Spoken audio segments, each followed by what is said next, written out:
Welcome to the From Surviving to Thriving podcast. The place where we take the veil off and pull the curtains back on our everyday lives.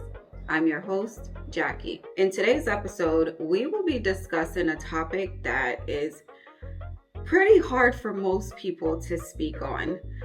I will be discussing breaking your silence and healing from abuse. It was tough for me to speak on for a very long time, so I know the difficulty of bringing it out into the open. I'll share my personal experience, why I decided to speak out, and how you can feel empowered to share your experience or just embrace the experience without the shame and the guilt. Before we jump into the episode, I do want to take the time to acknowledge that this is a touchy topic and provide this statement. The following episode contains discussions about different forms of abuse that may be distressing or triggering for some listeners.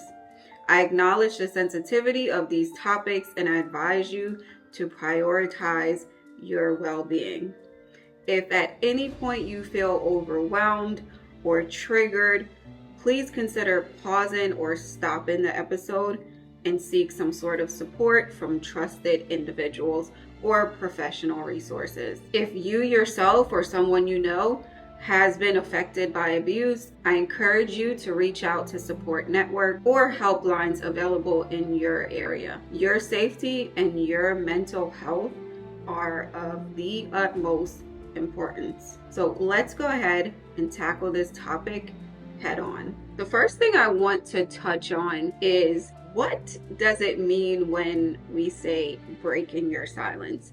And then I also want to talk a bit about some of the consequences that comes with staying silent. Breaking your silence refers to the act of speaking out about your experiences, your emotions, or traumas that have been kept hidden or suppressed, typically due to fear, shame, or societal stigmas. The silence can be a coping mechanism that we use to protect ourselves from judgment, rejection, sometimes that further pain that comes with what happens when people find out about your traumas. That same silence puts us in a state of isolation, and ultimately it prevents us from actually healing ourselves. So in other words, breaking your silence means that you are sharing your story. You're sharing your truth. You're expressing your feelings, which is a major step toward emotional freedom, validation, and being able to connect with others. Breaking your silence also allows you to reclaim your voice. It also gives you that understanding that staying silent does not protect you or help you heal in any way. The only thing that silence really does is make those wounds that you have deeper, unhealed, easily bruised, easily opened again. And finally, breaking your silence is a form of self-care. It takes a lot of courage, but it allows us to process our experiences, seek support, and start on that path to recovery and to healing. The consequences of remaining silent can be very significant for someone who has been the survivor of abuse. Keeping your experiences and your emotions bottled up can be impactful to both your physical and your mental well-being. We're going to take a look at some of the most common consequences of staying silent. The first one we're going to look at is the emotional distress and isolation of remaining silent. We know that when we don't speak out, that silence leads us to feeling like we're by ourselves. We're in a state of isolation and loneliness because we are the only ones that know what's going on with us. We have not shared that with anyone else, so we are feeling that loneliness. It also prevents us from forming deep connections with people because we're not able to share that side of ourselves with that person. So it's kind of like we have a surface relationship because that person does not necessarily know us on that deeper level. Because we're not able to form those deeper connections with people, it kind of makes things difficult for us when it comes to feeling understood or even seen. Yes, people see us, but they don't necessarily understand why we are the way that we are or why we react to things the way that we react to them. But if we had that deeper connection where they understood our story, it would be a lot easier for us to feel understood. The second thing that we're going to look at is the prolonged trauma that silence brings. The fact that we are not sharing what our experience was or what happened to us, that only prolongs our healing process. The silence allows the trauma to just linger and fester, creating an environment where our emotional and psychological wounds are never healed. So the least little thing that happens hurts. It's just like you have a cut, and if it doesn't heal properly and then you touch it, you're going to feel as if it just happened. So it's the same thing with those emotional wounds. Because we're not tending to them and because they're still raw and unhealed, the least little thing that happens hurts that same emotion and puts you in a state where you're in pain again. The next thing we're going to talk about is the anxiety and the stress from remaining silent. If you are someone that has experienced trauma, then you know what that stress and that anxiety feels like. I know people who, because they have suppressed those emotions and because they have not dealt with them, their anxiety levels are so high that they suffer from anxiety attacks. The effort that it takes to keep all of those emotions and that experience hidden can become so exhausting that it turns into chronic stress or even anxiety disorders. Another one of the consequences of remaining silent is you tend to begin to have a sense of low self-esteem or low self-worth. Being silent often stems from the feelings of unworthiness or the shame that survivors feel. That shame and feeling of unworthiness reinforces the belief that our experience and our feelings are not valid, nor are they important. So we might as well keep them to ourselves.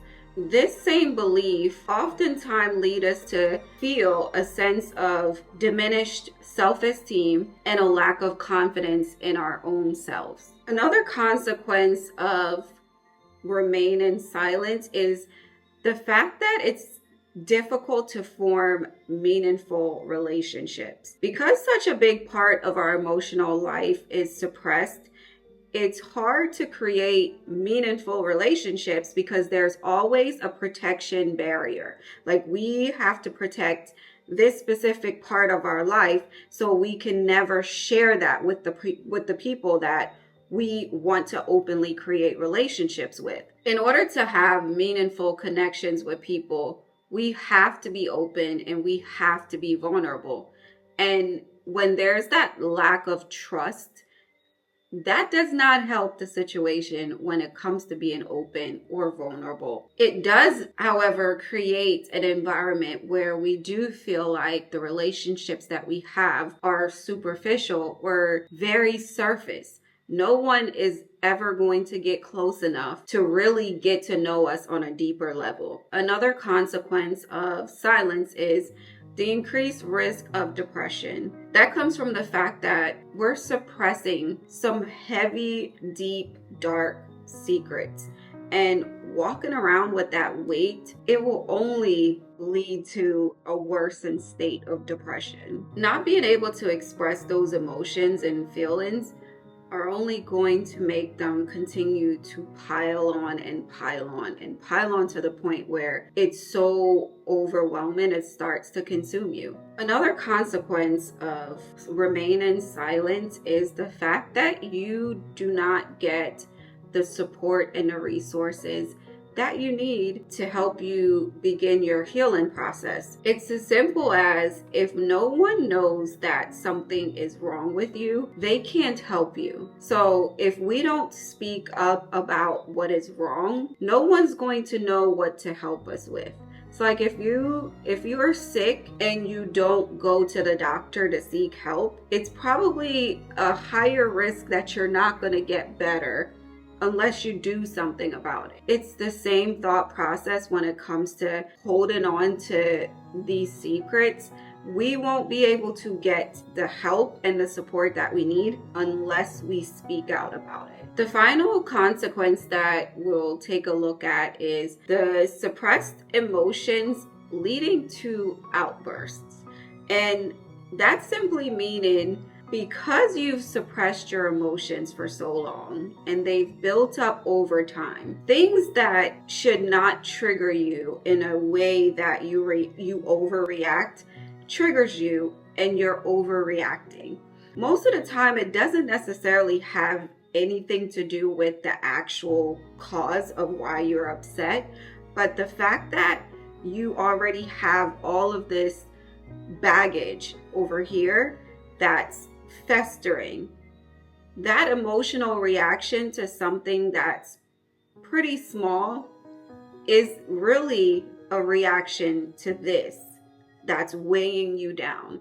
So sometimes we tend to have emotional outbursts for things that are not even relevant to the pain that we're carrying. Staying silent and carrying that weight and that baggage start to seep into other areas of your life where your reactions tend to become overreactions.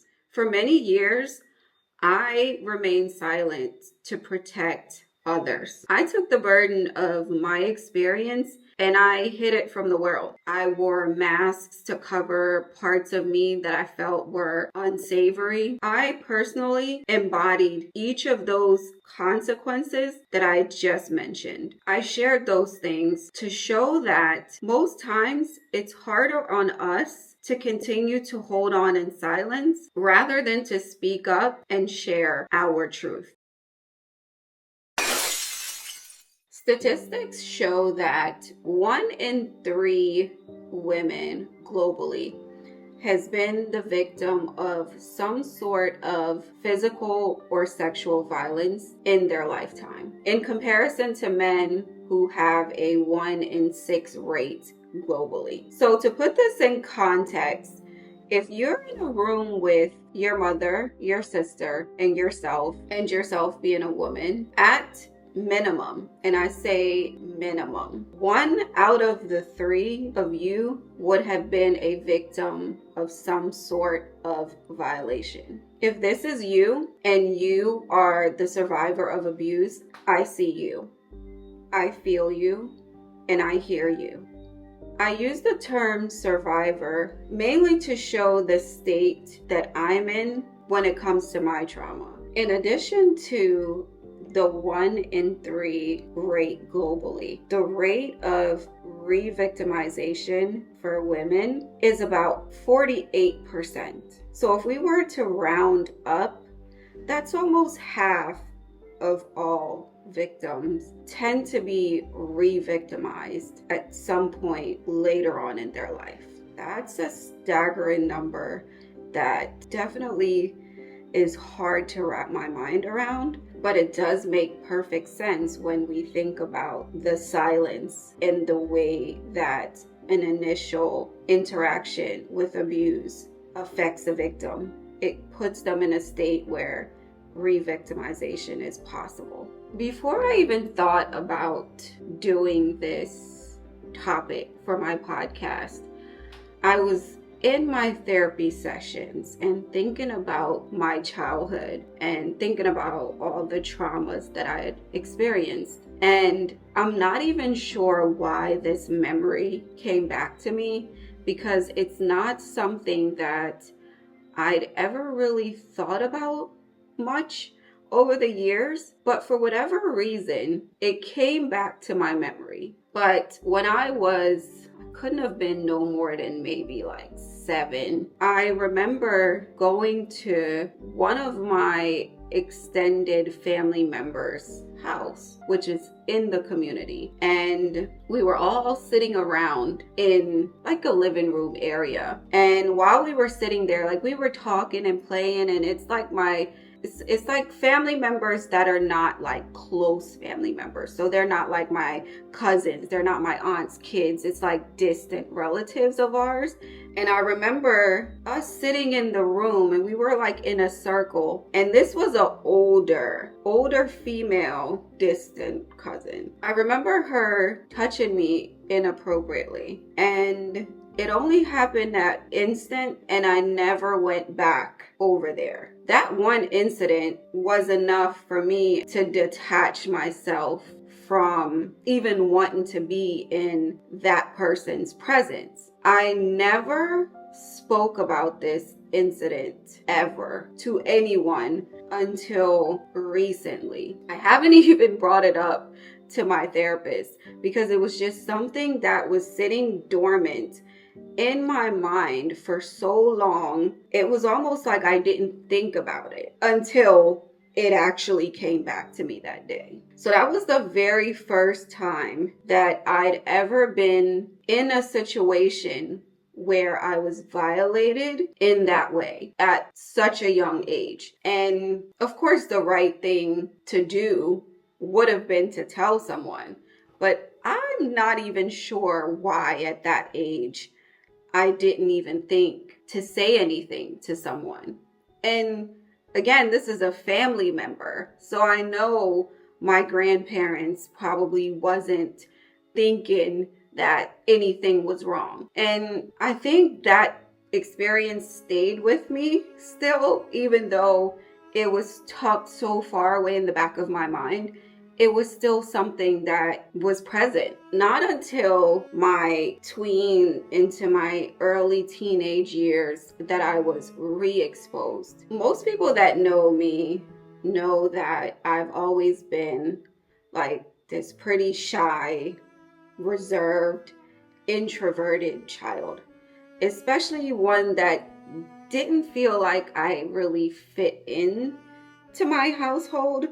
And then on top of that, I was also in a country that I was not the most comfortable in. It was foreign to me. Looking back at it now, it's kind of like I was living in my own version of what a nightmare is. I was a little girl that had moved into a house that I didn't know was not safe for me. When I left Jamaica, I believed I was moving to America, to a family that would be warm and welcoming and would function similarly to the way that my grandparents' household functioned, where I felt safe with my grandparents. I felt loved. I was nurtured. I was spoiled in a sense. I was given all the love and the attention and the affection that I needed from them. I thought moving to America, I would be able to get that same nurturing from the person that I'd been yearning for the longest time. I was finally moving to go and live with my mother. Instead, what I found was a place that was very cold towards me. Not just cold as in cold, because it was 1995 was a horrible blizzard year for us. And not only was outside cold, the house was cold. I felt alone oftentimes.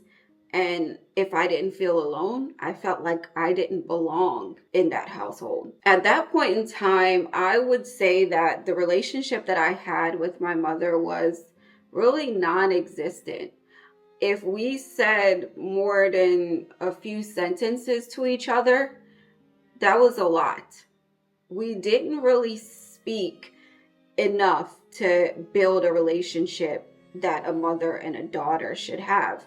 And it was very rare that you would find us in the same room at the same time. I did take note to the fact that she did have a close relationship with my older brother and also with my younger brother.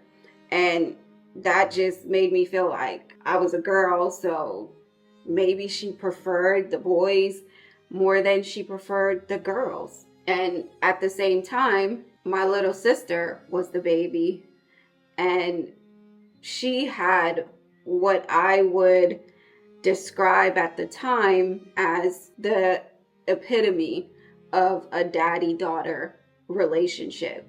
She definitely was a daddy's girl in my eyes. Something that I always wanted but never had. That whole situation left me in a place of loneliness and isolation, to the point where I felt abandoned all over again.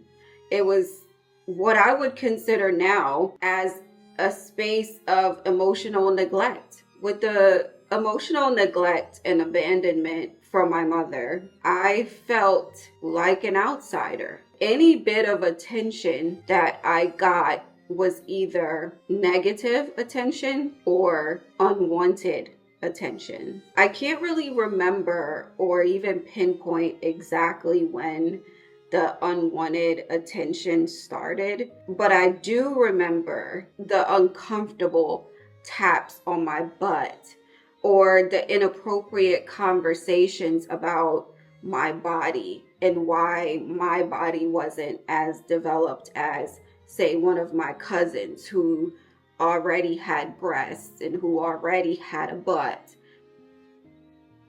I vividly remember driving in a car one day and the conversation about my body came up, and it made me feel very uncomfortable because I didn't understand why he was comparing what my body looked like to the bodies of my cousins. I'm not sure if he even understood how that made me feel or even cared how it made me feel. It put me in a very awkward situation where all I could feel is, get me out of this damn car. No one wants to sit and listen to the person that's married to their mother tell you about your body or even discuss your body at all. If there's any body conversations that should have been happening,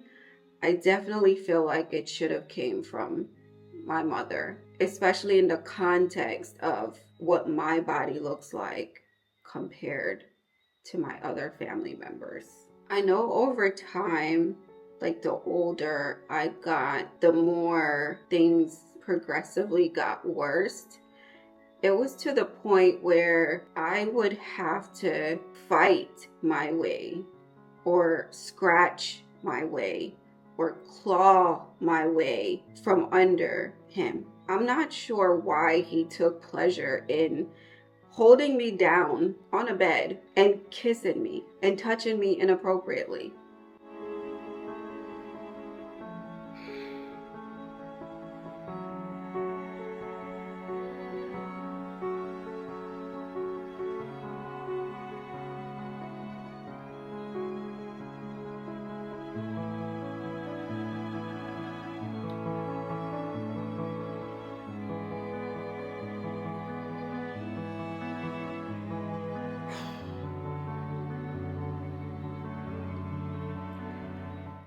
For years, I lived in fear that one day things would just continue to escalate and the violations would just get worse to the point where I would possibly be barred.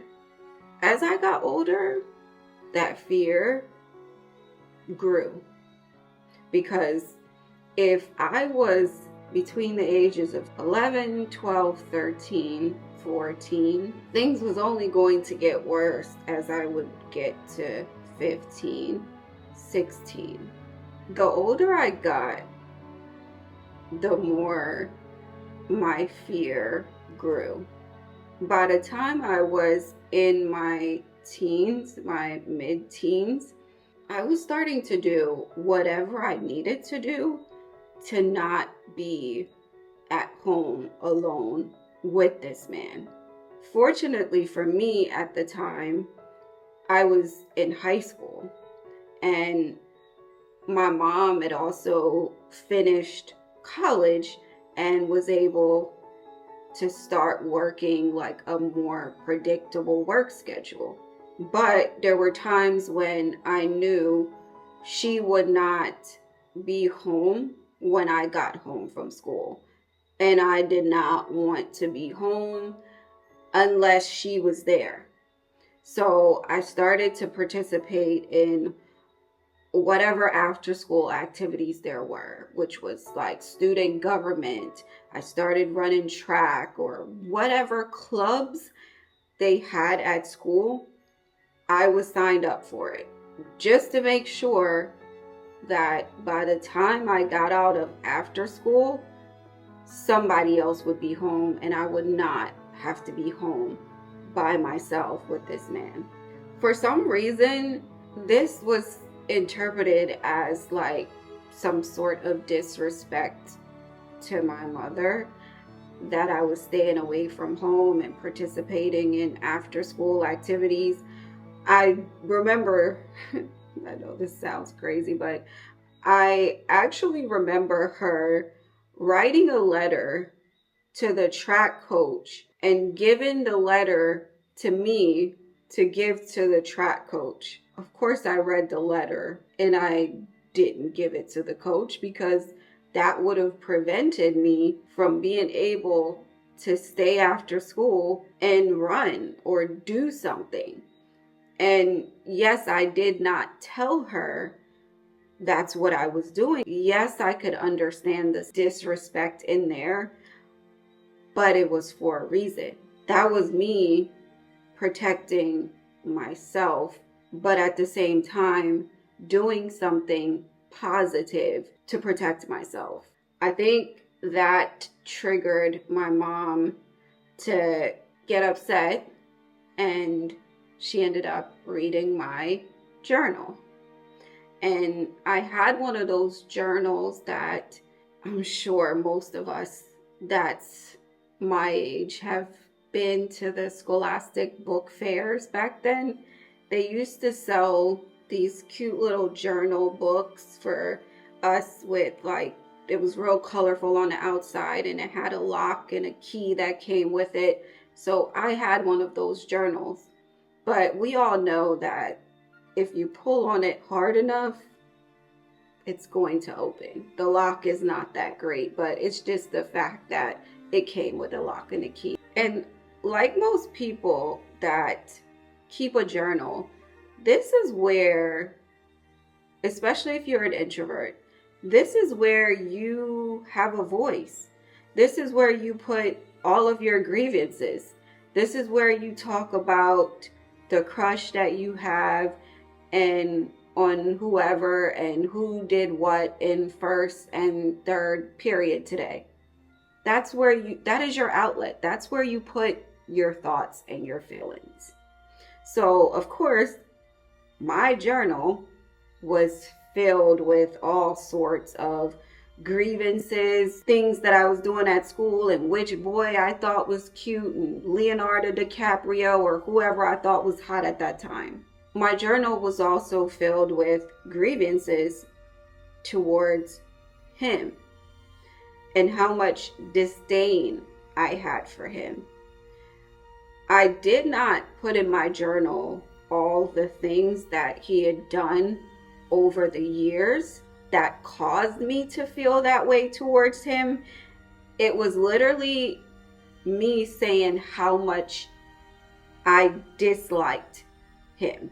Because of how much I was expressive in my journal, I think that made my mom realize that something wasn't right.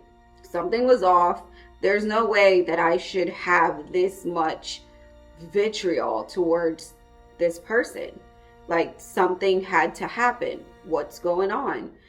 And I'm not sure how she got me to tell her what happened, but whatever the case may be, I ended up telling her what had happened. She ended up taking me to the police station to file a report. She did also ask him to move out of the house that we were living in and to move back into his house. At that point in time, it definitely felt like I was being heard and the right actions were being taken by my mother to protect me. I recall going to the police station and having to tell multiple people like what had happened over the years. And then I also remember my mom taking me to a lady. I want to say she's probably like a counselor for children. It was probably one of those places that you take children that needed support. And I remember having to talk to that lady. And then I also remember people coming to the house. I want to say they may have been police officers or they were somebody. I don't remember exactly who they were, but I do remember people coming to the house, us sitting down at the dining room table, and me having to tell the story all over again. So now I've told my mom the story. I've told the police officers the story. I've had to talk to this lady in therapy about the story. And then I've had to sit down at the dining room table and talk to some more people about the story. So this is at minimum 4 different times in a short time frame that I've had to go over and over and over about this story. And again, to me, a shy, reserved, introverted 16-year-old girl, it felt like a never-ending press conference in front of a stadium of people and me having to repeat over and over again some of the most uncomfortable, shameful, disgusting parts of my life. I definitely remember feeling just embarrassed and disgusted and just shutting down. Like I didn't want to talk about it anymore. I got tired of having to repeat the same things over and over and over again. And then one day, everything just stopped. The people that were coming to the house stopped. Me going to talk to the lady stopped. And I never heard about the police report ever again. Instead, though, things at home went dramatically crazy. Instead of being supported, taken care of, given the treatment that I needed for the trauma that I'd experienced, I was instead shunned. I was discarded. I was treated like I didn't belong in the household, and I was made out to be a liar. At that point in my life, I was already suffering from abandonment issues. I was already feeling unloved and unworthy and unwanted. I was already feeling alone and isolated. And then on top of all of those things, now I was adding the embarrassment of having to go through that whole process of telling the story over and over again, feeling helpless and feeling the guilt that now my family's life has been torn apart and my mom's marriage is all over the place, is shattered. I feel sad, I feel hurt, I feel shame, I feel like everything's my fault, like I created the mess that we all were going through then. I felt like the person who was supposed to be my protector was now turning into my adversary. The person who was supposed to have my back and support me turned her back on me. The person who was supposed to make sure that I was safe put me out on the street and left me to figure it out on my own at 16 years old. To say that I felt betrayed, that would be an understatement.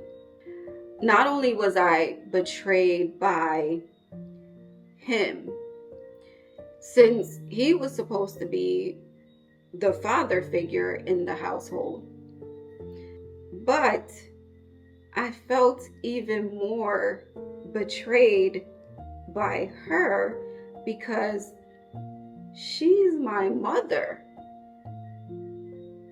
This was the first time that I had been open enough with my mother to tell her the truth about what was happening to me.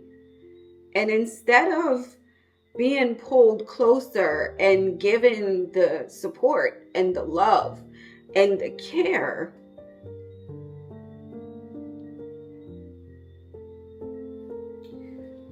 instead, I was punished for it. She basically removed me from her life. I was 16 years old and pretty much homeless. Fortunately for me, my brother's girlfriend at the time asked her parents if I could live with them, and they took me in. I lived with them until I left for college. For years, I continued on with my life as if nothing happened. Sometimes when I'm talking to people, like I'm talking to my therapist or I'm talking to, friends or others, and they ask me like, how did I manage to get through school and do all the things that I was doing at that time when all of this was happening in my personal life? I was talking to my brother, and this is my brother from another mother. I was talking to my brother the other day, and he asked me, did all of this happen when we were in school? Because we were in each other's lives back then, and he never knew. He never knew. No one knew. I was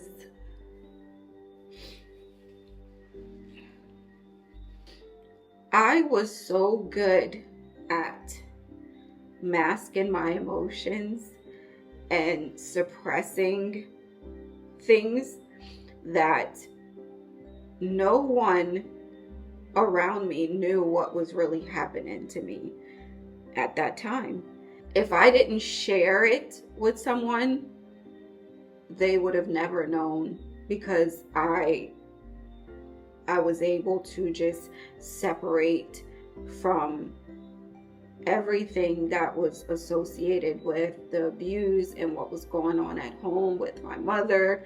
That my school life was perfect.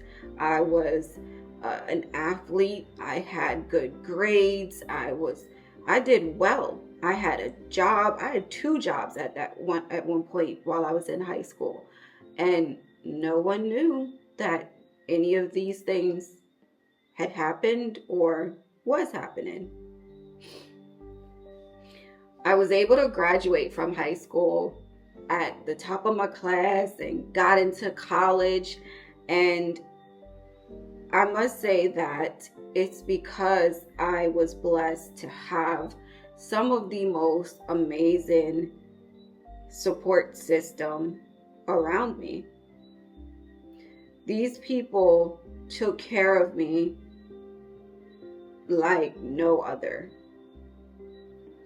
My adopted mom and dad, Mr. Sean and Miss Sheila, provided a home for me.